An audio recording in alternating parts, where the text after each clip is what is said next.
Hello and welcome to the House of Dissent. In the previous two podcasts, I discussed the economic models of both Vietnam and China and their respective claims of achieving socialism by utilizing capitalist economic means, seen by both countries to varying degrees as temporary and as a means towards an end, and that end being socialism. In this episode, I want to discuss Cuba's current economic model and assess Cuban levels of private enterprise to see how their system compares to Vietnam and China. Images of Cuba today with its constant electricity blackouts, crumbling buildings in Havana, long queues for basic products, rubbish piling up in the streets and much more, have perhaps left many people to question the sanity of the Cuban leadership to continue towards socialism in the face of huge American economic and political pressure. Writing for the online journal Mises Wire, Berhin Phillips says, and I quote, "In recent years, Cubans have been forced to endure one of their worst shortages of basic necessities, such as food, medical supplies, and fuel. The fuel shortage has been particularly devastating as it causes regular power outages, which makes it extremely difficult to work and engage in production, and obstructs the transport and distribution of goods across the island. A number of factors have contributed to the current economic crisis in Cuba, including a slow recovery of the tourism industry from COVID restrictions and the elimination of the dual currency system, which has resulted in persistently high inflation. However, it is ultimately the American financial and economic blockade that is, by far, the biggest contributing factor to the recent economic crisis, as well as the main issue holding back the economic growth and development of Cuba more broadly. A report in June 2026 by the BBC demonstrates the near collapse of Cuba's tourist industry, which the state relies on for finance. In a piece titled "Cuba Tourism Collapses as US Pressure Campaign Bites," the BBC says, and I quote, "The number of foreign travellers visiting Cuba has plummeted since the beginning of 2026, amid tightened US sanctions. Figures released by Cuba's National Statistics Agency suggest fewer than 360,000 people visited the communist-run island in the first 5 months of 2026, a decrease of 58.4% compared to the same period last year." On a personal level, Cuba has had a profound impact on me. I was born in 1960, a year after Cuba's revolution in 1959, so I've grown up alongside the revolution, so to speak. But it wasn't until 1975, when I was 15, that I became aware of the Cuban Revolution.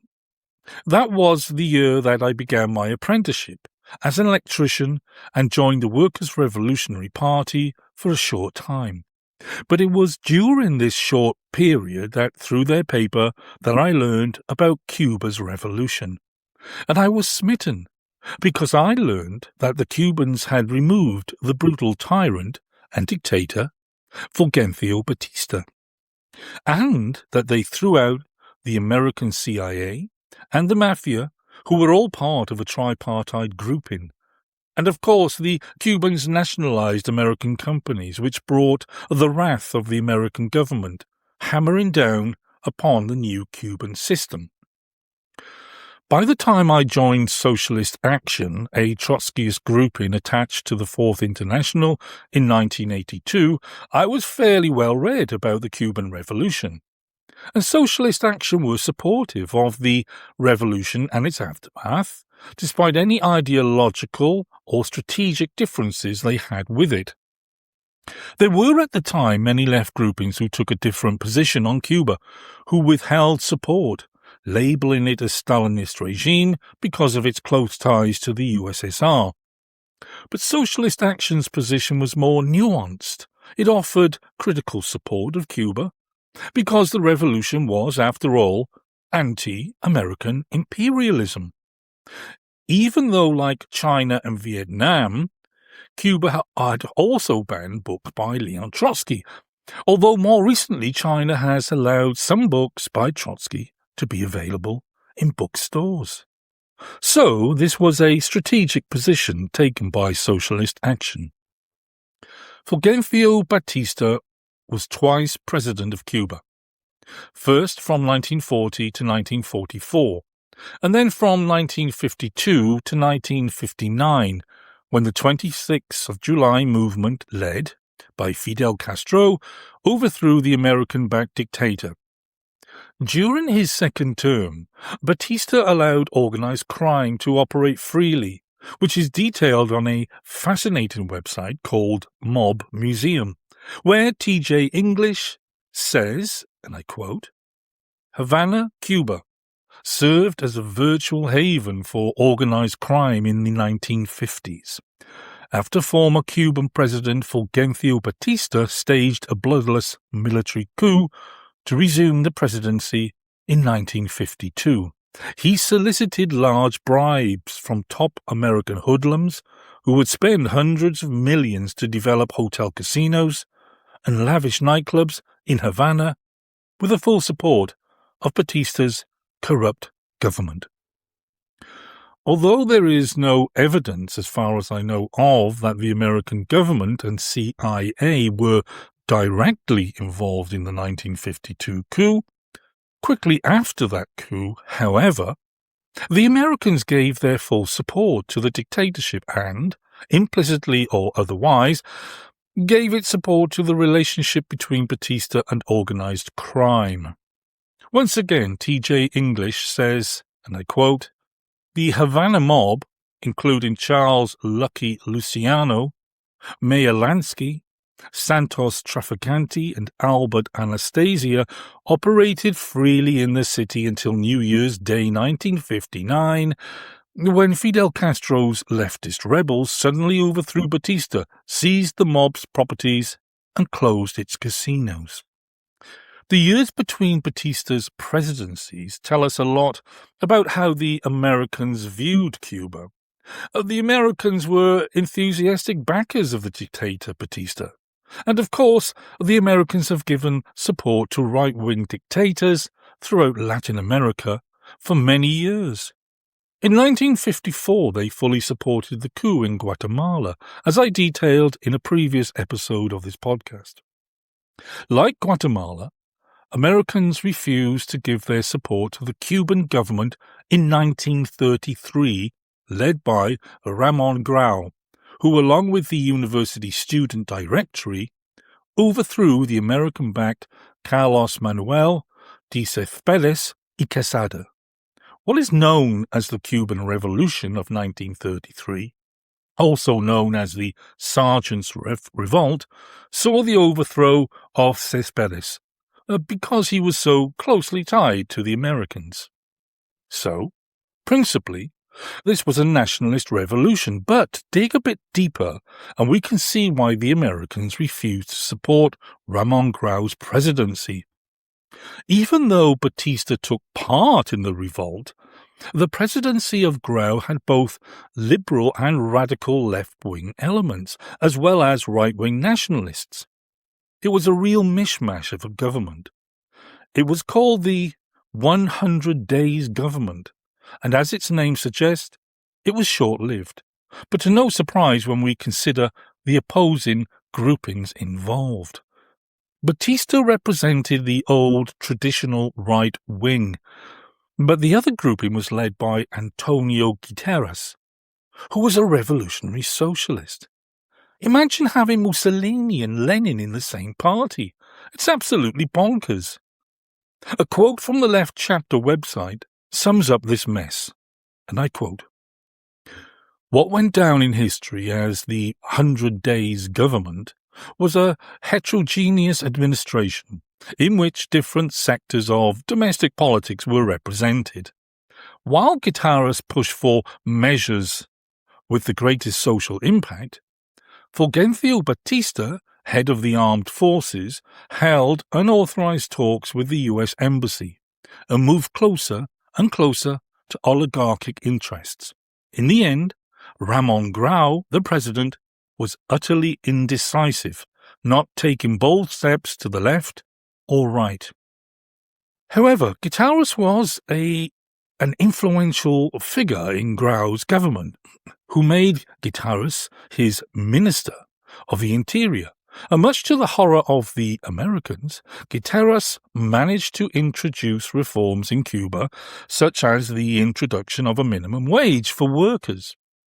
He also brought in reforms, securing academic free speech.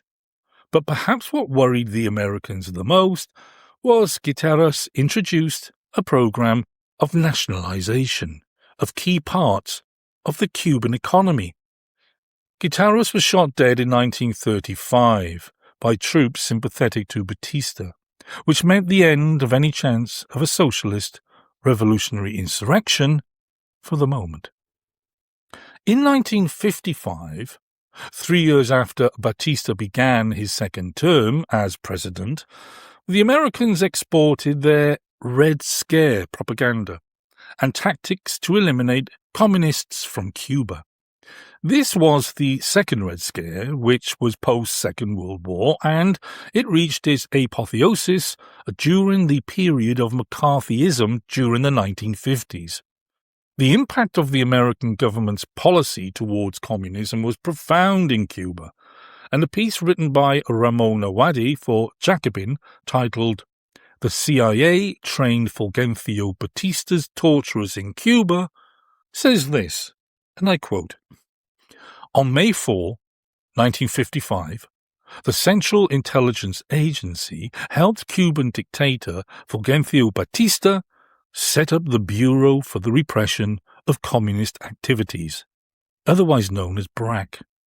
The move came 2 years after Fidel Castro launched the Moncada barracks attack in a bid to overthrow Batista's regime, and a year before Castro and his allies returned to Cuba from exile to begin a campaign of guerrilla warfare." Now, that was 1955, and here we are in the summer of 2026, and the Americans are once again interfering in Cuban politics. In the week leading up to July 26, 2026, the US State Department published a document titled "Cuba, the Capital of 21st Century Communism." Under the title "Revolutionary State," the 100-page document begins thus, and I quote, "For nearly 7 decades, the Cuban regime has waged a sustained campaign of subversion against the United States. It is a campaign that has infiltrated the highest reaches of the US government, recruited and cultivated generations of American activists, backed an unprecedented wave of left-wing terrorism on American soil, and carried out one of the most durable and damaging foreign intelligence penetrations in American history." And under the heading "Exporting Revolution," it states, and I quote, "From the beginning, Castro's foreign policy was organized around his singular ambition to export his revolution across the hemisphere, and no enemy ranked higher on his list than the United States." Now, there are clear echoes here of what the Americans did prior to their invasion of Vietnam. For instance, in an article for the Foreign Policy Research Institute titled "Why the US Went to War," the author Heather Sturr says this, and I quote, "Southeast Asia was so important in the minds of American policymakers and their allies that the US, along with Britain, France, Australia, New Zealand, Pakistan, the Philippines, and Thailand, established the Southeast Asia Treaty Organization, SEATO, in September 1954. SEATO's purpose was to prevent communism from gaining ground in the region, and although South Vietnam, Cambodia and Laos couldn't join because The Geneva Accords prevented them from joining international military alliances. They were included as C2 protectorates. This designation provided a justification for US involvement in Vietnam because CETO members pledged to act to prevent the spread of communism in Southeast Asia. So, is the release of the State Department's document labelling Cuba as the capital of 21st century communism a precursor to invasion like Vietnam, or is it to make the Cubans think that it is their intention to invade, so to force political and market reforms of the Cuban system? The amount of US interference in Cuba, the failed Bay of Pigs, the economic blockade, the support of Batista and helping the dictator to set up BRAC are more than enough, in my opinion, to support Cuba's right to self-determination. But add to those facts that Fidel holds the world record for the most assassination attempts on one person, and all from Americans, then that support should increase. It is this unique background of interference that has formulated the Cuban economic model, and the Cuban Communist Party, PCC's, reluctance to follow China's or Vietnam's lead in entirety, which is out of fear of what large-scale privatization will bring, when their greatest enemy, of course the most powerful country in the world, just sits 90 miles away waiting to invest and interfere. Cuba's economic system is either characterized as a centralized socialist economy or a developing planned economy. Here is what the Leadership and Democracy Lab says, and I quote, Cuba is characterized as a centralized socialist economy, with 90% of its economy being owned by the state and their state-owned enterprises. In addition, 80% of Cubans that are considered part of the workforce are employed strictly through the state. Foreign direct investment into Cuba requires extreme caution based on the economic system that currently exists. Strict approval processes through the state, price controls that affect investment, profitability, and labour contracts through the government of Cuba all remain complex obstacles to investing in a centralised socialist economy. Well, that's only partly true, as we'll see in one moment. Cuba operates, yes, a state-controlled economy for ideological reasons. It is, after all, a Marxist-Leninist state where the PCC, like its Chinese and Vietnamese counterparts, are the leading vanguard party. Cuba's reluctance to wholeheartedly follow China's and Vietnam's models are least at their respective speed and breadth of economic change is for the reasons I have already outlined. But this does not mean that there are no private enterprises in Cuba, despite what many Cubans in Miami think and say. For example, in an article for the Americas Quarterly titled The Truth About Cuba's Private Sector, the authors John McIntyre and Richard Herrero say this, and I quote, Contrary to some speculation, the island continues to see a large number of entrepreneurs operating outside the umbrella of the state. The authors go on to denounce both over-optimistic accounts of the size of the private sector and accounts that deny its existence at all, saying, and I quote, As organizations with extensive on-the-ground experience in Cuba, we at the Cuba Study Group and Cuba Emprende Foundation are positioned to offer a nuanced and fact-based perspective. The Cuba Emprende project has been in operation for 12 years, graduating 11,000 entrepreneurs from our program and advising several thousand businesses, accounting for a significant portion of the private sector. Based on this experience, it is our view that while there are certainly government-connected businesses, some of those among the island's largest, there are thousands of Cuban entrepreneurs succeeding without such connections. The authors also state that the economic picture in Cuba is far more complex than many think. But one stat they produce is that in 2024 there were, and I quote, approximately 11,046 registered private micro, small and medium enterprises, employing approximately 297,000 workers, along with another 602,000 self-employed entrepreneurs.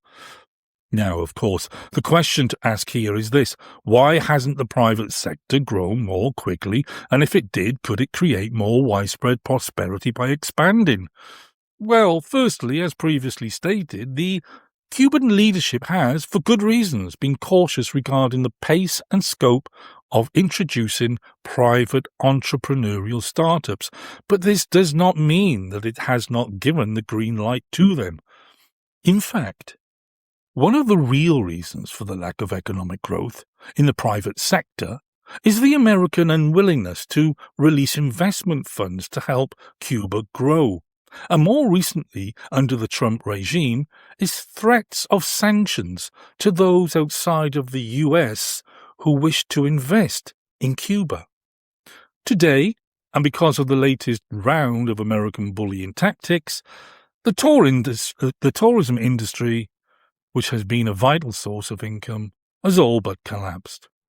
Air Canada, Air France, and the Spanish hotel chain Melier have all gone. So here's another question. Given the fact that Cuba has allowed entrepreneurs to produce outside of state control and expand the market economy away from state control, why doesn't the US support it? Well, the answer is quite simple. The US want nothing less than the full collapse of the Cuban political system in a way that it doesn't in Vietnam today. The State Department's document is mostly propaganda. Even Michael Bustamante from the University of Florida in a recent BBC interview poured scorn over the believability of the State Department document orchestrated by the frustrated Marco Rubio, who, by the way, has never been to Cuba. The document is mostly fiction. Let's go back to the Americas Quarterly for one moment, who say, and I quote, "Without a significant influx of resources, the Cuban private sector may remain a limited source of opportunity for a relatively small segment of the population. However, if barriers to investment can be lowered, there is real potential for the private sector to play a critical role in the country's economic revitalization." When the 26th of July movement overthrew the American-backed Batista dictatorship, Fidel was not a Marxist. He was a Cuban nationalist, seeking self-determination and independence as a part of the anti-colonial struggles of the time. But the American refusal to recognize Cuba's right to self-determination resulted in Fidel turning to Marx and seeking out allies who would help Cuba develop, and the only viable option at the time was the USSR. The Soviets' view, however, of Marxism was manipulated and distorted by their turn towards Stalinism, and Cuba, so desperate at the time to seek independence from the US, had no other option other than accept the Soviets' conditions for supplying oil, military and financial support.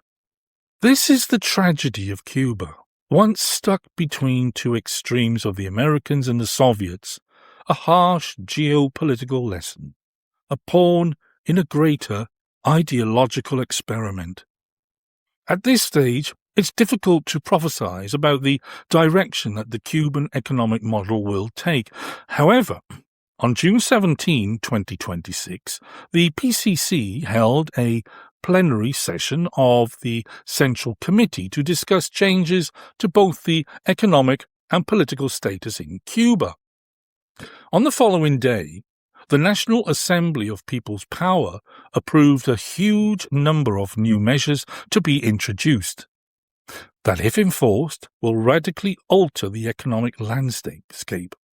There are currently 176 new measures, which has led some writers, such as Jorge Martin, writing for the online publication In Defense of Marxism, to conclude that Cuba is in the throes of, and I quote, the restoration of capitalism. Certainly, reading through the measures, the possibility of that happening seemed credible. However, the Cuban President Diaz-Canel has publicly stated that Cuba has looked to both Vietnam and China for inspiration, meaning they will maintain a Marxist-Leninist one-party state control over the entire system and, like Vietnam and China, it looks distinctly like state capitalism, even though both China and Vietnam reject that characterization, because for them, capitalist production, they say, is temporary and a means to an end. Of course, the type of model that Cuba is currently proposing may never come to fruition under the Trump regime because they have made it clear they also want political reforms of the Cuban system, in other words, a multi-party system, and if that position holds, the Cuban proposals could go straight to the bin, and that will put enormous pressure on Cuba because any foreign investor will steer clear in fear of being sanctioned. I recently watched the documentary titled Cuba After Castro by Abby Martin and Matt Belen, when Martin interviews the Cuban president Miguel Diaz-Canel. The documentary was premiered on June 23rd, 2026, and I watched it knowing about the 176 new proposals the PC have placed forward for its economic and political changes. Diaz-Canel recounts the special period that began in 1991 after the collapse of the USSR in 1989, and how the strength of the Cuban people overcame the economic problems they faced in the name of the revolution. This current crisis is much worse, but that doesn't mean the Cubans won't overcome it. Only time will tell. But one thing for sure, Diaz-Canel clearly reiterated his undying support for the Cuban Revolution or the ideals of the Cuban Revolution, and the chant of Patria o muerte, venceremos, otherwise homeland or death, we will prevail, can still be heard in Cuba today. The question I ask is, are there any alternatives for the PCC? The Cuban economist Lou Mock seems to think so. Writing for the online publication Juventud, or JT, in a piece titled Is There Another Alternative for Cuba?, Lou Mock says this, and I quote, "A different option would be to move towards forms of workers' and community self-management. Instead of transforming state-owned enterprises into joint stock companies where decision-making power ends up depending on who owns more capital, progress could be made towards companies democratically managed by their workers." Now, reading through the proposals the PCC have made, one particular initiative that stood out for me was the following proposal, which says, and I quote, "State-owned enterprises will have complete autonomy to decide their investment policy, their sectors of activity, their workers' wages, and the sale of their assets to the private sector. They will set their prices in accordance with costs, and those that do not turn a profit will be wound up." Now, it's having the right and freedom to sell assets to the private sector that concerns me, because that could unleash full-blown capitalism under a one-party system. Now, Mock goes on to explain the key difference between workers and community self-management and joint stock companies, saying, and I quote, "The difference is fundamental. Under a traditional shareholding scheme, those who own more shares accumulate greater decision-making power. Under a self-management scheme, each worker would have a voice and vote in the election of the company's management, in the approval of investment plans, in the definition of productive priorities, and in the distribution of profits. It would not be a question of symbolic or consultative participation, but of institutional mechanisms in which economic power is effectively exercised from the grassroots. Now, although Mock doesn't mention it, his proposal of a self-management scheme is straight out of the Yugoslavian playbook. In 1950, the Yugoslavians introduced the Basic Law on the Transfer of State Enterprises to Labour Collectives, which allowed workers to have direct control over the means of production. I visited Yugoslavia before it broke up, and at that time it was a failed state. Some of the biggest problems it had was an enormous foreign debt, profits going to workers rather than reinvesting into production, and overemployment in all sectors of its economy. However, could Cuba learn the lessons from Yugoslavia, who were, after all, a non-aligned state, and introduce a socialist self-management model, also known as market socialism? Thanks for listening, and bye for now.